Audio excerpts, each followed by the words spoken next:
movie in the Fast Saga and the 10th overall movie in the Fast and Furious franchise when you count Hobbs and Shaw. The plot of this movie is, well, to tell you the truth, I don't really even know what the plot of this movie is. Basically give you the best version of what I can sum up from this movie is, well, we discover that Dom has a long-lost brother, Jacob. Well, not really long-lost, he just, is very estranged from him, never talked to him because of an accident that happened when they were younger, played by John Cena.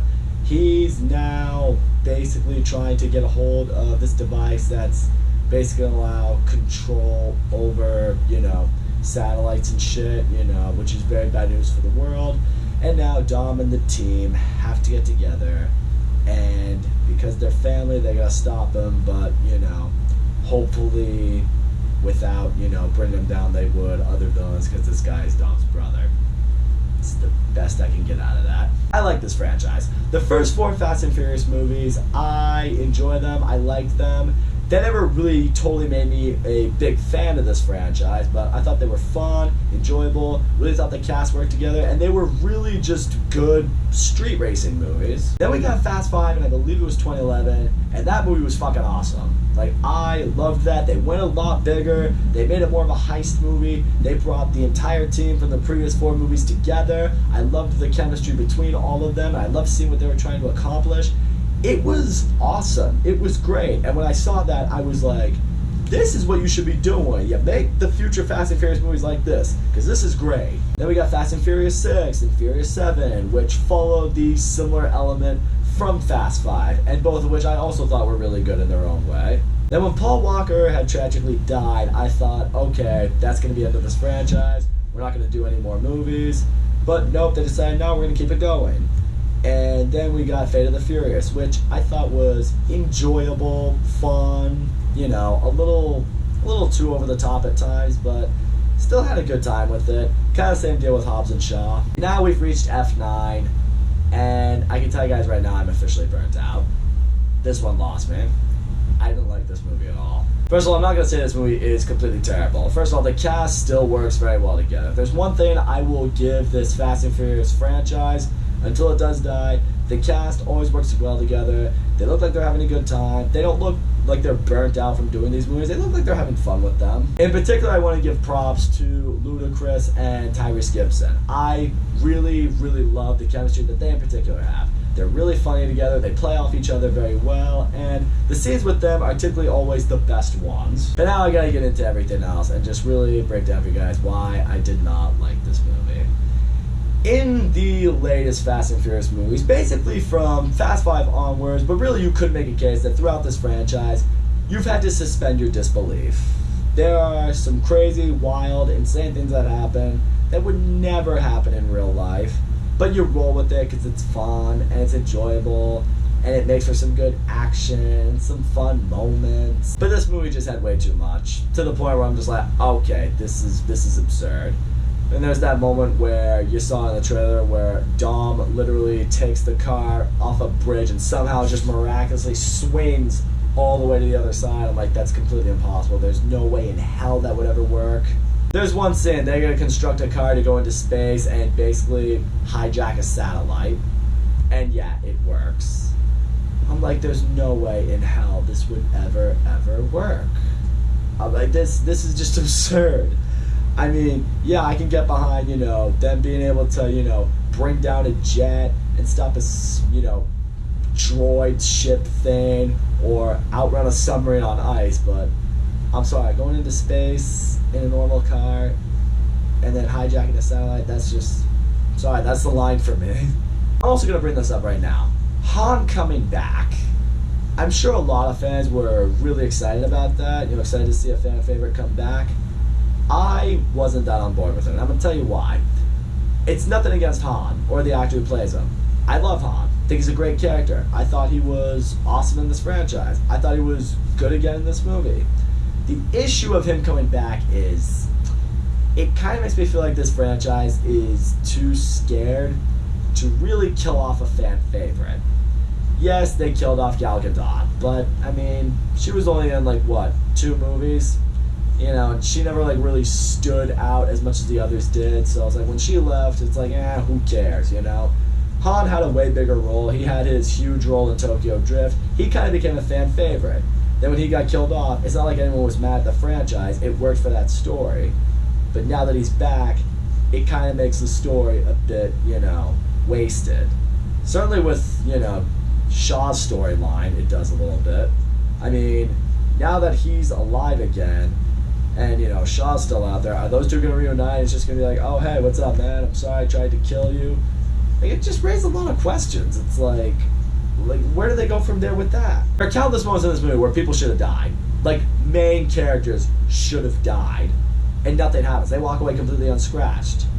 And the movie tries to poke fun at that. There's a moment where Tyrese Gibson is like, have you guys ever wondered that maybe we're invincible? Or we're immortal? Like, we survive so many of these situations that would kill anybody, but somehow we walk away. How does that happen? Well, Tyrese Gibson, I'll tell you how that happens. It's the magic of Hollywood. It's the fact that this franchise is so does not want to take any of you out of the picture because they're so afraid of fan backlash or where the story could go. It doesn't make sense. Like, at some point, you're 9 movies in. One of these big characters should have just died. Like, it just should have happened that way. I'm not trying to be, you know, this negative person or anything like that, but you want to feel a sense of vulnerability with these characters. The fact that we are 9 movies in and no one has died, really suffered, honestly, it's like, it takes away so much tension in the action scenes. And like I said, all these action scenes themselves are completely ridiculous. They're now reached a point where they're completely unrealistic. They don't make any sense whatsoever. You would think I'd be entertained by them. I wasn't. I was rolling my eyes, I was shaking my head at so many different moments. It completely took me out of the movie. Also, I gotta get into the inclusion of John Cena as Jacob Toretto, Dom's brother. Who the fuck is this guy? We are 9 movies, technically 10, into this franchise. There has been not one word mentioned about Jacob Toretto at any point, ever. No one ever brought him up. No one talked about him. No one said shit. Nothing. Who the fuck is this guy? And now all of a sudden he shows up like, oh, he's Dom's brother. He was part of his life, and then something really bad happened, and now they're estranged. But you mean to tell me that Dom never spoke to his family? You know, all these people he considers family, never once told them about his brother? It just doesn't make sense. It honestly just feels like the movie just needed to come up with some kind of new villain, so it's be like, hey, let's just give Dom a brother. There. Let's just see what happens. And just didn't work for me. I thought it was a really poor villain choice. I didn't think it made any sense story-wise. It kind of makes me wonder, it's like, how does someone like that never get brought up? Getting into John Cena's performance, he does fine as the villain. Here's what I think of John Cena as an actor. I love John Cena in the WWE. Thought he was great. Loved him. Some people hated him. I thought he was awesome. But when it comes to him being an actor, I think he has potential to be a really good actor. But if I'm being honest, I don't know if action is his franchise. I haven't really loved him in many of the action movies he's been in. I think he's really funny. I think his lane should be in comedies. I don't know if action is really where he should be. I'm not trying to say that he's bad in this movie, but I don't walk out of here really remembering his performance. Like, you think of any like the big antagonists from any of these Fast and Furious movies, I'm not gonna think of John Cena. I'm just not. It's not gonna happen. And you know, maybe it's meant, you know, for along the way, later on in another movie, like, oh, you know, he and Dom finally reconcile and he joins the family, and you know, maybe he'll be better in that kind of role, but so I just don't see it. I don't think this works. Ultimately, it's just reached a point. I mean, we're 9 movies into this saga, 10 movies into this franchise. I just think I'm burnt out. I mean, it's been going on for a long time. I don't think it's really been the same since Paul Walker left. I mean, I think we can all agree the franchise has become to feel a little bit empty. And, you know, I don't know where else I can really go with it.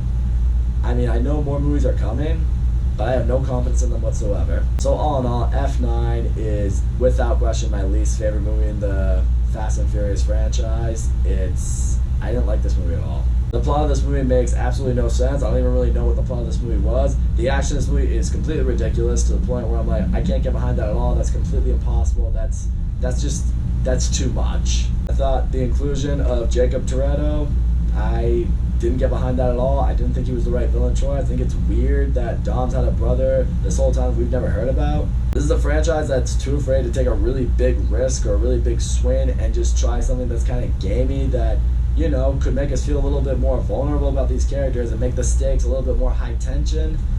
Movie never went there, and that's really disappointing to see.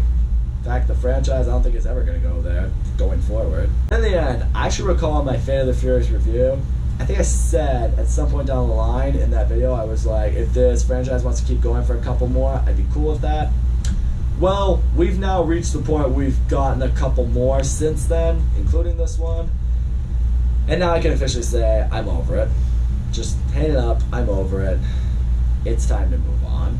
It's time for this franchise to run out of gas. So that's all I gotta say, guys. Thank you so much for watching my video. Don't forget to leave a comment, like, subscribe, and I'll see you all next time.